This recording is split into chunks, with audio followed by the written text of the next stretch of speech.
제가 가진 성경은 신약 성경 219페이지에 있습니다. 사도행전 17장 32절부터 34절까지를 한 절씩 한 절씩 받도록 하겠습니다. 그들이 죽은 자의 부활을 듣고 어떤 사람은 조롱도 하고 어떤 사람은 이 일에 대하여 내 말을 다시 듣겠다 하니, 이에 바울이 그들 가운데서 떠나매 다 같이 합니다. 몇 사람이 그를 가까이 하여 믿으니 그 중에는 아레오바고 관리 디오누시오와 다말이라 하는 여자와 또 다른 사람들도 있었더라. 아멘. 거룩하신 하나님 아버지, 이 귀한 아침 단위에 세워주셨사오니 아버지의 뜻을 바르게 성도들에게 전할 수 있도록 성령 하나님 붙들어 주셔서 힘있고 분명하게 전달할 수 있도록 역사하여 주시옵소서. 뿐만 아니라 말씀을 받는 우리 성도들의 마음이 옥토와 같이 되어서 인간의 음성이 아닌 아버지의 음성으로 바르게 전달될 수 있도록, 들리워질 수 있도록, 실천하여 열매 맺을 수 있도록 은총 베풀어 주시옵소서. 거룩하신 예수님의 이름으로 기도드리옵나이다. 아멘. 한 10여 년 전의 일입니다. 제가 이제 요양원을, 예전에 양론이라고 하죠, 한 20년 넘게 이렇게 상담하고 돌보는 곳이 있는데 한 15년 전쯤 된 것 같습니다. 한 어르신이 얼굴이 노랗다 보때 검게 변했어요. 우리가 그런 거 뭐라고 그래요? 황달이다. 황달이 지나치면 우리가 흑달이다. 황달이 흑달이 되면 이제 얼마 안 남은 거죠. 저 어르신은 어찌 그러십니까? 그랬더니 이래저래 간 담도가 몹시 안 좋습니다. 그래요. 그 직감적으로 보니까 한 일주일이 안 남은 것 같아요. 제가 2주에 한 번씩 가서 이제 그분들 돌봐드리는데 참 여러분도 똑같은 마음이었을 것 같아요. 그 할아버지가 이제 인생이라는 것은 길 수도 있고 짧을 수도 있지만 꼭 천국에서 만나기를 그런 바라는 안타까운 마음이 있었어요. 그래서 어르신한테 예수를 믿으십니까? 그랬더니 안 믿는다는 거예요. 그래서 보아하니 어르신 얼마 남지 않은 것 같은데 꼭 예수님 믿고 천국에서 만나지면 좋겠습니다. 이런 말을 전해야 되는데 가만 보니까 듣기를 싫어라 하는 것 같아요. 숨이 깔딱깔딱 하면서. 그래서 어떻게 하면 이분을 우리 따라서 어떻게 하면 이 설득을 할 것인가? 우리말로는 전도죠. 여러분, 설득하는 것이 어때요? 안 하려는 사람을 하게끔 만드는 설득은 어마어마하게 어려운 거예요. 그래서 순간적으로 이 어르신을 어떻게 하면 설득을 해서 천국으로 보내줄 것인가? 제가 이제 꾀를 낸 것이 천국과 지옥이 반드시 있는데 어르신 입장에서는 있을 수도 있고 없을 수도 있지만 있으면 어떡할 것입니까? 믿자 본전인가 한번 믿어봅시다. 없으면 그만이고 있으면 얼마나 좋습니까? 믿는다고 해서 돈 들어가는 것도 아니고 믿어보십시다 라고 간절히 설득력 있게 설득을 하니까 설득이 돼야 안 돼요? 설득이 안 돼요. 그 발을 설득하기 전까지는 따뜻했던 눈빛이 갑자기 예수 그리스도와 천국 얘기하니까 그 힘이 어디서 났는지 막 불끈 허리를 세우면서 강단에서는 할 수 없는 그런 욕을 하는 거예요. 그래서 제가 그 욕을 먹어도 좋지만 반드시 예수를 믿고 천국에서 보기를 바랍니다 하고 돌아왔는데 2주 후에 보니까 그냥 돌아가셨더라고요. 설득이 돼야 안 돼요? 안 돼요. 여러분들도 혹시 설득해야 될 대상이 있습니까? 말 안 듣는 아들 그리고 딸, 그렇게 말해도 말을 안 듣는 남편과 아내, 그리고 친족들. 이 목사님 입장에서는 누구예요? 우리 성도들. 어떻게 하면 이렇게 바르게 신앙생활 할 때로 이걸 고쳐줄까? 참 하고 싶은 말이 많지만 이게 쉬워요, 어려워요? 어려워요. 이게 설득하기가 어려운 거예요. 이게 말 한마디에서 고쳐지면 얼마나 좋겠어요. 안 되죠. 그래서 어떻게 하면 설득을 잘하는가, 그 방법을 여러분 배우기 원해요? 오늘 가르쳐 드리는 것입니다. 그래서 서양 역사상 설득에 대한 주제를 놓고 연구한 사회심리학 박사 교수님들이 어마어마하게 있었는데 그 중에서 가장 주목받는 분이 한 분 있어요. 그게 누구예요? 바로 이분인 것입니다. 설득의 심리학이라는 책을 쓴 로버트 치알디니, 이름도 어려워요. 그러니까 이분이 이 지난 60년간 사회 심리학자 중에 설득의 노하우를 연구한 분들의 논문을 다 연구를 했을 뿐만 아니라 이분이 참 대단한 분인 게 뭐냐면 이런 거예요. 이론적으로만, 사변적으로만, 논리적으로만 연구를 한 것이 아니라 실제로 안 하려는 사람을 하게끔, 어떤 물건을 사고 싶지 않은 사람을 사게끔, 말하자면 알래스카 가서 냉장고를 팔아먹는다거나, 여러분 알래스카 가서 에어컨 팔려요, 안 팔려요? 어떻게 하면 그것을 팔아먹을 수 있을 것인가? 그래서 3년간 교수직을 내려놓고 이름을 감추고 눈썹도 그리고 변장을 해서 레스토랑에 이 말하자면 서빙도 봐보고 매파만원도 대보고 심지어는 설득 전문가로 인정받는 자선기금 모집자 역할도 해보고 광고업계로 들어갑니다. 물론 이름을 감추고 스파이처럼 들어가서 실제로 해보고 심지어는 아주 사람들을 잘 설득해서 호린다는 이단 교주한테까지 가요. 저 사람이 도대체 어떻게 사람들을 싹 호려가지고, 우리나라도 그런 분 한 분 있어요, 없어요? 나이 드신 어르신이 있어요, 없어요? 어떻게 하면 광주에서도 대학생들을, 전남대 대학생들을 호려가지고 이렇게 하잖아요. 안 통해요, 안 통해요?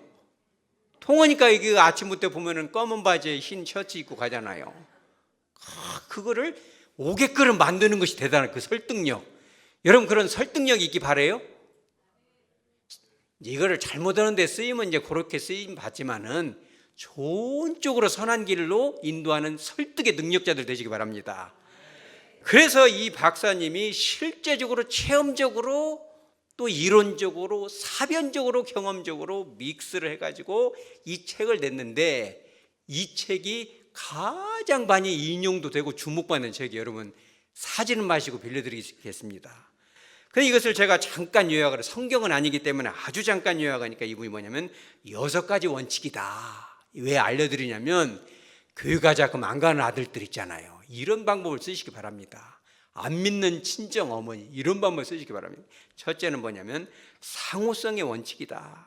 모든 설득의 기본인데 이게 뭐냐면 받은 만큼 돌려주는 원칙이에요. 사람들은 뭘 받으면 뭐 하고 싶어요? 그 은혜를 갚고 싶은 마음이 생겨요. 마음에 부담이 되잖아요. 그러니까 예전부터도 먹은 놈이 어쩐다? 물킨다, 이런 말도 있잖아요. 여러분 못 들어보셨군요.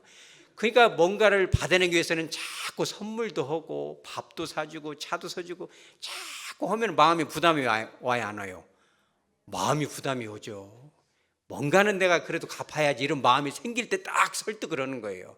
그런 방법이 있고, 두 번째는 어떤 방법이냐? 일관성의 원칙이다. 사람은 자기가 한번 행동했던 거, 입으로 말한 것대로 가는 거예요. 그래서 야야, 나 오늘부터 다이어트 시작했어, 이렇게 딱 말을 해요. 그러면 치킨 시키면 먹어요, 안 먹어요? 대개는 안 먹어요. 어지간히 먹는 거 좋아하면 그냥 에라 모르겠다, 내일부터 해, 이러겠지만 대부분은 말하면 안 먹거든요. 자기가 말한 거, 자기의 결정에는 그래도 하려는 그런 의지가 있다는 거예요. 그런 것이 있고, 세 번째는 뭐냐면 사회적 증거의 원칙인데, 이게 뭐냐면 대부분 다른 사람들의 행동을 참고를 한다는 거예요. 남들이 하면 나도 하고 싶은 거예요. 그 애들 앞에서는 뭣도 마시지 마라? 찬물도 마시지 마라. 야, 나 아빠 라면 끓여 먹을 테니까 먹을래 안 먹을래? 그럼 먹는다 안 먹는다고 그래요? 안 먹는다고 하는데 끓여놓으면 먹어요, 안 먹어요? 뭐라고 말해요? 한 숟가락만 먹는다고 그래요. 빈정상하죠. 어떻게 한 숟가락 쭉 잡아당기면 쭉 폭풍 흡입이 돼. 그러니까 남들이 하는 것을 나도 하고 싶다. 그러니까 이 식당 같은 경우도 이런, 물론 도시 쫙 가면 어딜 들어가야 돼요? 줄이 길게 서 있는 데를 들어가게끔 되어 있는 거예요. 인터넷에서 뭘 사더라도 댓글이 많고 평이 좋은 걸 하게끔 돼. 그런 것을 이용을 하는 거고, 네 번째는 뭐냐면 호감의 원칙이다. 내가 좋아하는 사람의 말을 잘 듣는다는 거예요. 어떤 청년이 성경을 딱 그 사랑하는 여친으로부터 받았는데 이게 눈에 잘 들어와요, 안 들어와요? 안 들어와요. 너무 너무 재미가 없잖아요. 이거 어떻게 사용하냐면 잠 안 올 때 읽는데요. 너무 잠이 잘 온다는 거예요. 그런데 어느 순간 막 이걸 읽어요. 왜 읽냐 그랬더니 예수님을 사랑하는 마음이 생겼다는 거예요.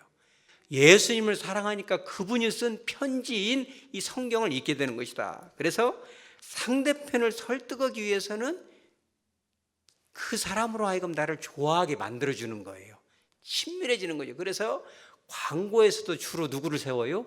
사람들이 좋아하는 그런 연예인들을 다 세워서 손 아무개 그런 사람 같 예쁘잖아요. 그러면은 다 화장을 바르면서 광채가 나요. 한 번, 두 번도 필요 없어요. 한 번만 발라봐요 하면서 다 가면서 이렇게 눈빛을 쫙 하면 여자들이, 남자들은 별로 그런 게 없는데 여자들은 나도 저렇게 바르면 예뻐질라나. 그러니까 자기가 좋아하는 사람이 하는 것을 따라하고 싶은 그런 설득력이 있다는 거예요. 네 번째는 뭐냐면 권유의 법칙이다.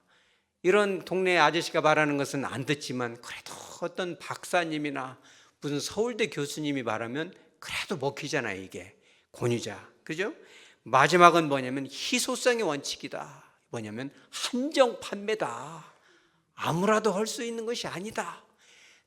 이런 경우도 있어요. 대한민국 1%만 탈 수 있는 차다. 여러분 들어봤어요? 안 들어봤어요?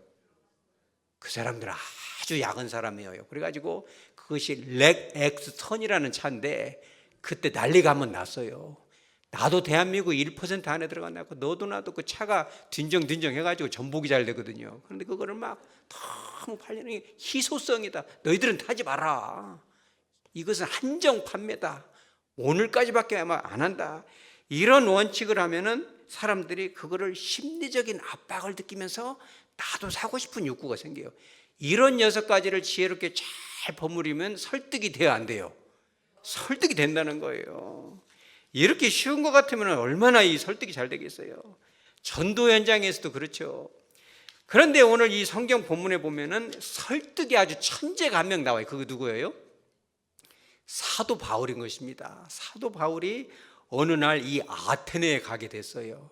원래는 가고 싶지 않았는데 거기를 탁 가니까 오늘 성경 한번 봐보죠. 성경 본문에 보면은 사도행전 17장 16절에 보면 이렇게 나와요. 바울이 어딜 갔어요? 아테네에 갔어요. 그런데 그 성에 보니까 뭐가 가득해요? 막 우상이 막 가득해요. 아테네에 성지순례 가보신 분들은 대략적으로 알겠지만 그 당시 아테네에 우상이 몇 개가 돼요? 공식적으로 300개의 우상 신이 있고 그것을 본따서 만든 신상이 몇 개가 있어요? 3만 개가 아테네 시내에 있다는 거예요. 그래서 그때 이 유행하던 말로 길거리다가 보면 사람보다 누구를 더 많이 만나기가 쉽다? 우상들 만나기가 쉽다는 거예요. 그거를 보니까 막 사도 바울이 마음에 격분이 일어나 화가 났어요. 화가 나가지고 막 아들한테 너 교육 갈래 안 갈래? 안 가면 지옥 갈래? 막 여러분 그렇게 하면 전도가 돼야 안 돼요? 전도 안 돼요. 사도 바울이 격분한 대상은 우상들에게 격분이 일어났고 아테네의 시민들을 향해서 뭐가 일어났을까요? 여러분 자비로운 마음을 가지시기 바랍니다. 우리가 누군가를 설득하거나 누군가를 권면할 때는 화가 나가지고 꾸짖듯이 하면 결코 되지 않아요. 사도 바울은 이 우상한테는 격분이 됐지만 그 대상이 가르침의 대상인 그들을 볼 때 저 사람들 지구상에서 가장 똑똑한 사람들이 아테네 사람 아니에요. 그잖아요. 인문학의 이 지구상의 최고의 핵심 본부가 아테네에 있죠. 문학, 역사, 철학, 그잖아요. 문사철 인문학의 본지고 예술과 이 모든 이 문화가 거기서 꽃을 피잖아요. 엄청나게 똑똑한 사람들이죠. 그 사람들이 예수님을 모르고 이 우상을 숭배하는 걸 보니까 너무 불쌍한 마음이 있죠. 여러분 그런 국률의 마음이 있을 때 설득이 가능한지 믿으시기 바랍니다. 우리가 누군가를 설득하기 위해서는 저 녀석 저러면 되겠는가 이런 마음을 절대 가지지 마시기 바랍니다. 자비로운 마음, 국률의 마음, 기다려주는 마음을 여러분 소유하시기 바랍니다. 그렇죠? 그러면서 두 번째는 또 뭐냐면 이 18절에 나옵니다. 거기서 누가 나와요?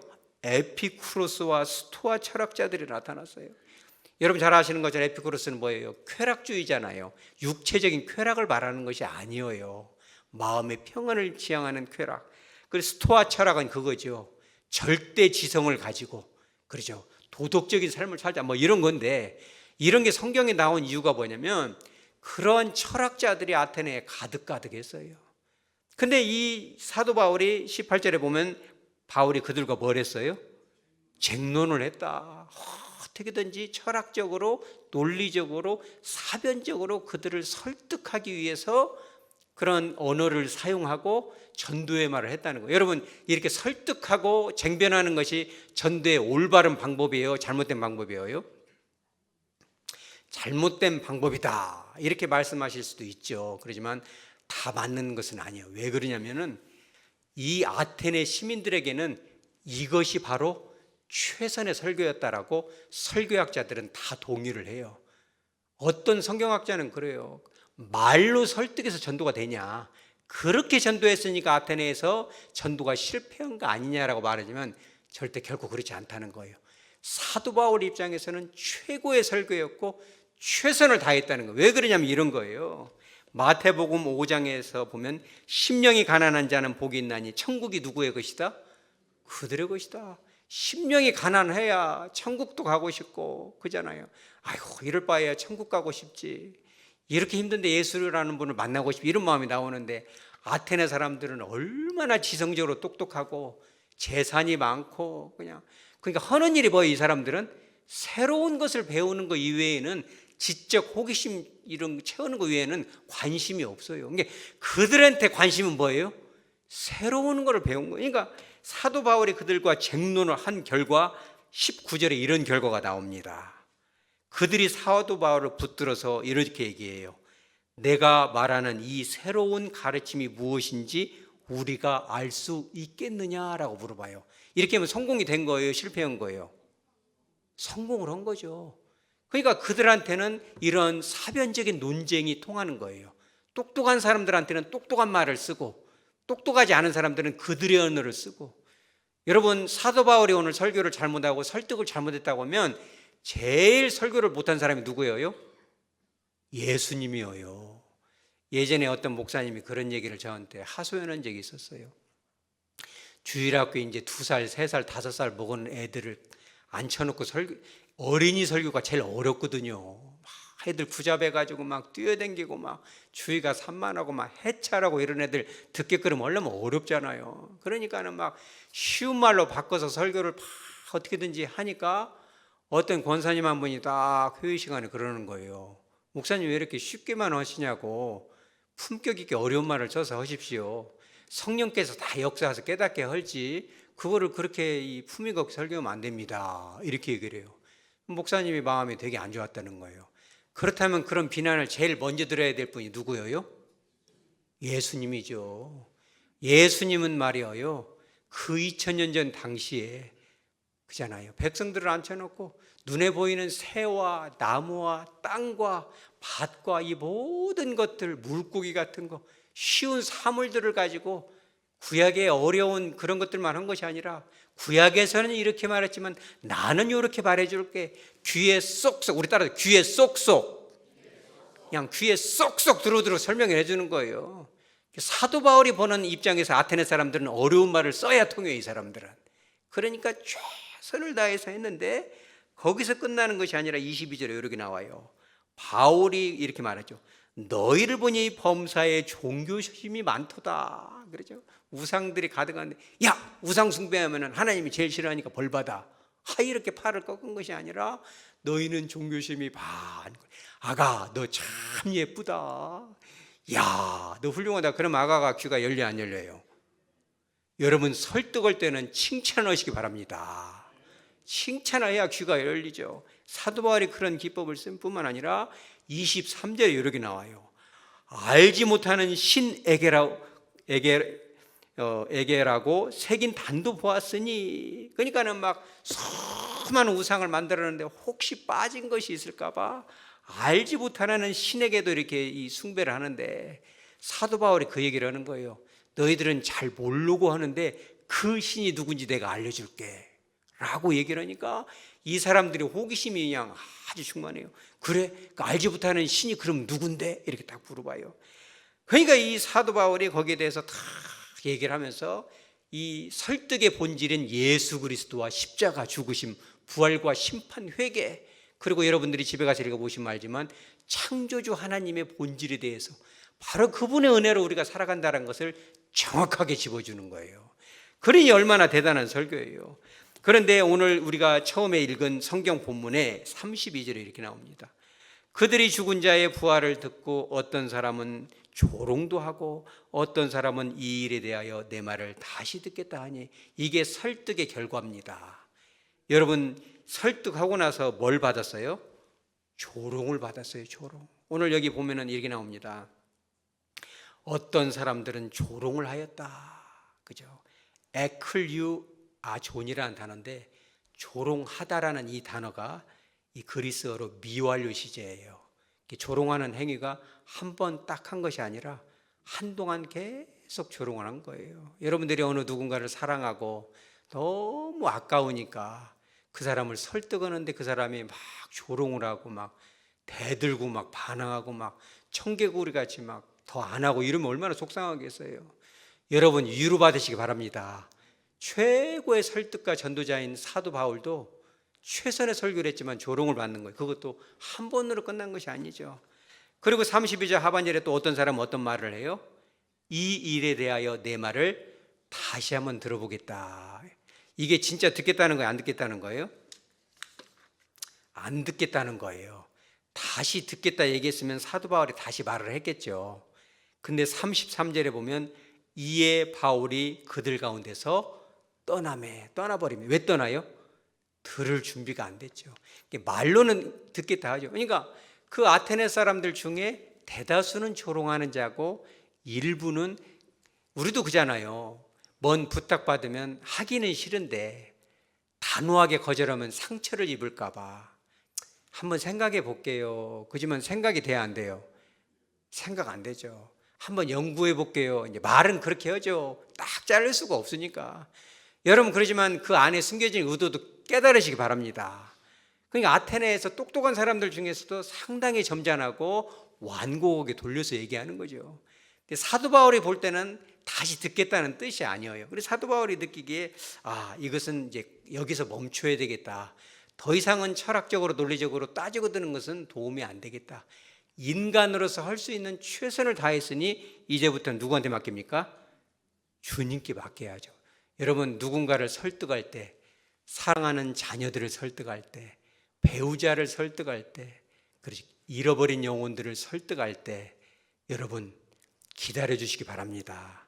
준비가 안 된 것을 막 아주 그냥 흔들리지도 않는 생 이빨을 뽑으려면 되겠어요. 이게 흔들흔들 할 때까지 기다려주고 충분히 어린이가 이빨이 빠질 때까지 기다려서 해야지. 그거를 막 아주 생이빨을, 애기들 이빨 뺀다고 막 실로 묶어서 문에다 덮고 탁 닫아버리는 사람들도 있잖아요. 그럼 얼마나 애기가 충격이 오겠어요. 그러니 여러분, 기다려주는 여러분 되시기 바랍니다. 때로는 강권해서 뭔가를 해야 될 때도 있지만 주로는 기다려주고, 사도 바울도 다시 와서 이렇게 할 수 있겠죠. 얼마든지 설득으로 논리로 이겨먹을 수도 있을 거예요. 그러나 사람이 뭔가를 설득당해서면요, 하면서도 감정이 어때요? 기분이 안 좋을 수가 있어요. 이거 당한 거 아니야? 이게 되게 좋지 않습니다. 그러니까 이 설득의 심리학이라는 책을 이 논평한 사람 중에 한 분이 그래요. 이거 함부로 써먹지 마라. 얼마든지 이렇게 할 수는 있는데 나중에 가서는 이게 당한 거 아니야, 이런 생각이 들 수 있다는 거예요. 그러니 사도 바울이 여기서 멈춰야겠다. 내가 말로는 얼마든지 설득해서 사람 움직일 수 있지만 그 부분은 누구의 영역이에요? 하나님의 영역인 거예요. 여러분, 그런 여지를 남겨두시기 바랍니다. 오늘 청년부 헌신예배잖아요. 청년들이 주인공이죠. 우리들의 청년도 마찬가지입니다. 여러분, 믿어주고 기다려주고 그들의 입장을 공감해주고 그만큼 친밀해지는 여러분 되시기 바랍니다. 오늘 사도 바울처럼 멈출 때를 알아야 돼요. 그죠? 멈춰야죠. 그럼 어떤 분은 그러겠죠. 사도 바울이 거기서 멈췄으니까 실패한 설교 아닙니까? 몇 명 전도도 안 되고 실패한 것입니다. 혹시 여러분 그렇게 생각하세요? 절대 아닙니다. 34절에 나온 거예요. 그 결과가 어떻게 나옵니까? 몇 사람이 그를 어떻게 하였다? 가까이 하여 믿었다. 몇 사람 안 되는 사람이 가까이에서 믿었는데 그게 누구예요? 아레오바고 그 관리인 디오누시오와 다말이라 하는 여자, 또 다른 사람들도 있었다. 근데 우리가 주목해야 될 단어가 여기요. 여러분 이것은 기억하시기 바랍니다. 그를 가까이 하여, 이 가까이 하여라는 단어가 콜레덴테스란 단어인데, 이 단어가 뭐냐면 밀착하다, 매달리다, 딱 달라붙다라는 뜻이에요. 그러니까 이 아테네에서는 전도가 많이 되지는 않았지만 전도된 소수의 사람들이 사도 바울에게, 사도 바울 안에 있는 예수님에게 아주 그 바닷가에 따개비가 바위에 붙어 있는 것처럼 딱 늘어붙었다는 거예요. 일당백인 것입니다. 어마어마하게 생명을 바칠 정도로 주님께 딱 늘어붙는 진짜 백의 성도가 된 줄 믿으시기 바랍니다.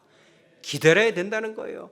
뿐만 아니라 더 대단한 것은 뭐냐면 그를 가까이 하여에서 이 가까이 하다라는 단어가 여러분 생각에 수동태일 것 같아요? 능동태일 것 같아요?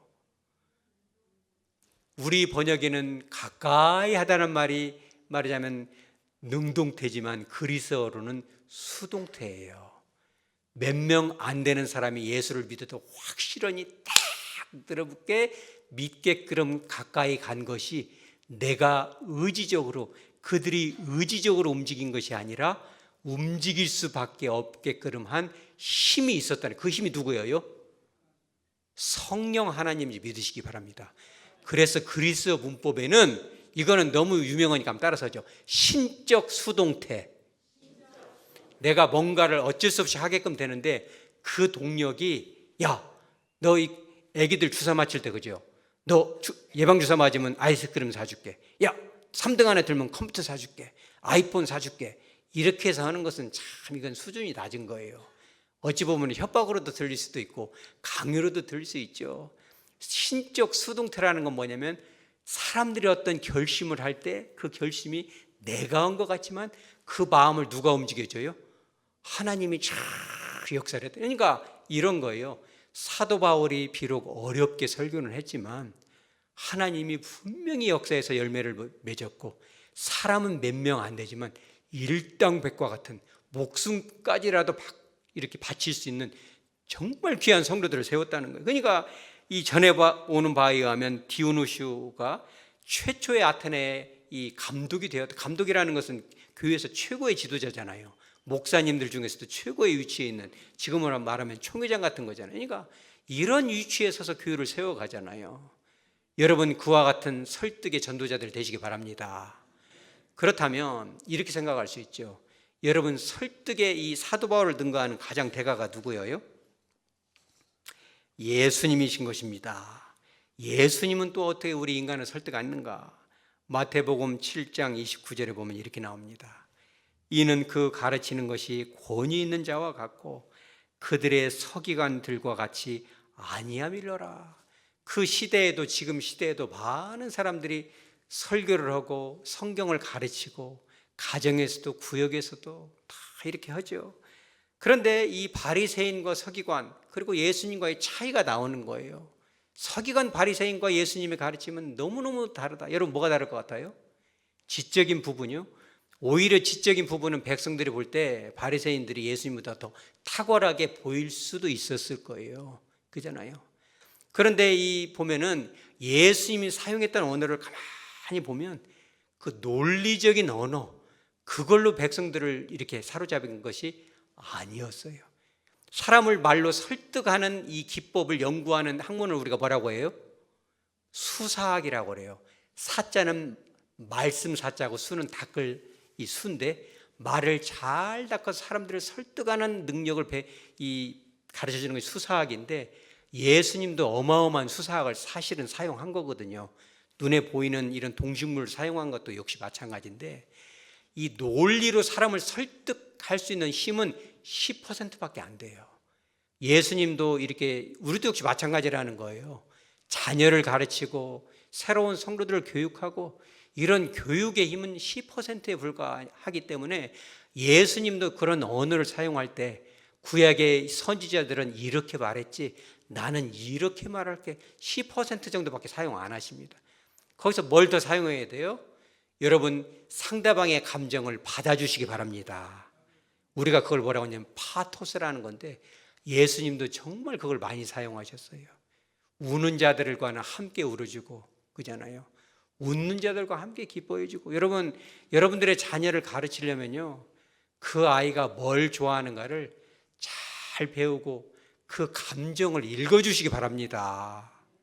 가만 보면 부모들도 오늘 청년 예배인데 청년들한테 막 자꾸 가르치려고만 하고 충고하려고만, 야 이렇게 하는 거야 막 밀어붙이려고 하지, 진짜 그 아이들이 뭐 때문에 힘들고 어떤 과정에 있는 여러분 알아요 몰라요? 여러분 알아가시기 바랍니다. 그런 감정을 알아야 귀가 열리는 거예요. 목사님이 이 목회 하기 전에 전도자를 먼저 했잖아요. 그래서 제가 예전에도 한번 얘기했지만 택시를 탔는데 혹시 자동차 메이커에 관련된 분들은 혹시 시험 들지 마시기 바랍니다. 현대, 기아, 대우는 지금 쉐보레잖아요. 삼성자동차, 르노죠. 다 좋은 차인지 믿으시기 바랍니다.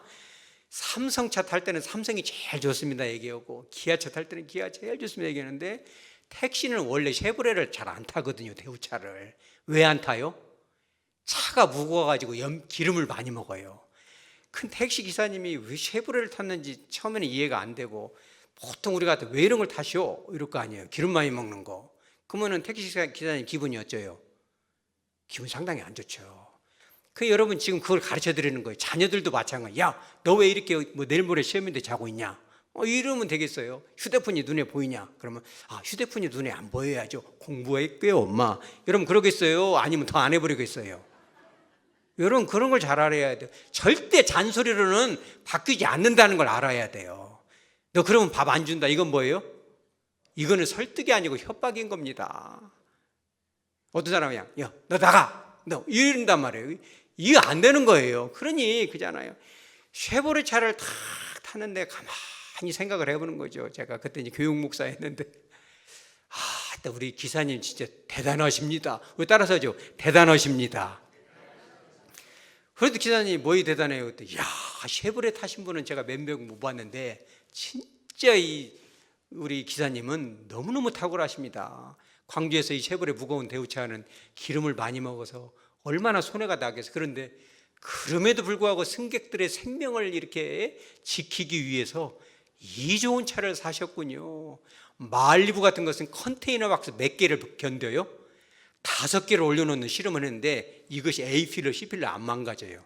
어려운 단어 써서 죄송하지만은 이 미국에서 트레일러가 널러와가지고 덮어버린 사례가 있었는데도 멀쩡하니 걸어 나와요. 제가 그 사례를 얘기하면서 기사님 같은 분은 생명을 존중하는 정말 탁월한 기사님이십니다. 박수를 팍 쳐드릴 때 막 기사님이 처음에는 막 성질이 나가지고 막 누구도 나한테 뭐라 하고, 야, 너 왜 쉐보레를 뺐어? 너 미쳤냐? 막 돈이 썩어나지? 막 그러면서 하는데, 선생님은 하시는 일이 뭐예요? 교수님 같은데. 그랬더니 저 어디 교회 다니는 목사입니다. 이랬더니 이야, 훌륭하십니다. 그러길래 제가 팁을 딱 드리면서, 여러분 지갑이 열려야 마음도 열리는 걸 믿으시기 바랍니다. 서양 속담에 진짜 어른은 지갑을 열고 입을 닫아라 이래요. 그런데 여러분 진짜 어른이 되시기 바랍니다. 어른을 영어로 엘더라고, 엘더를 다시 번역하면 장로가 되는데, 장로들은 뭘 열어야 돼요? 누구에게 지갑을 열어야 돼요? 오늘 성도들도 성도들이지만 오늘은 청년 헌신 예배잖아요. 청년들에게 지갑을 쫙 열으면 마음도 열어지는데, 지갑은 안 열고 입만 열어가지고 잔소리하면 얼마나 듣기가 싫어요. 그런 것은 통할 수가 없다는 거예요. 그래서 제가 기사님한테 팁을 뭐 많지는 않지만 탁 드리면서 마음이 후끈하고 기분이 좋고 친해졌잖아요 벌써. 그잖아요. 그 사람이 듣고 싶은 말을 해주는 거죠. 그러나 뭐냐면, 아이고 기사님 참 근데 안타까워요. 뭐이가요? 그래서 들을 준비가 됐다는 거죠. 저는 예수 잘 믿고 목사에서 복 받고 천국 갈 텐데 기사님은 지옥 가니 참 너무 안타깝네요. 기사님도 이 다음에 저랑 영원히 다시는 못 만날 건데, 지구상에서는 죽을 때까지 천국에서 만나면 좋겠네요. 그랬더니 기사님이 뭐라고 그래요? 왜 천국에서 만나요? 교회에서 먼저 만나면 되지. 어디 교회 다니시오? 할렐루야. 이 방송을 혹시 들으면 기사님 꼭 약속 지키시기 바랍니다. 제가 하백교회로 옮겼으니까 그래 가지 마시고 여기 오시기 바랍니다.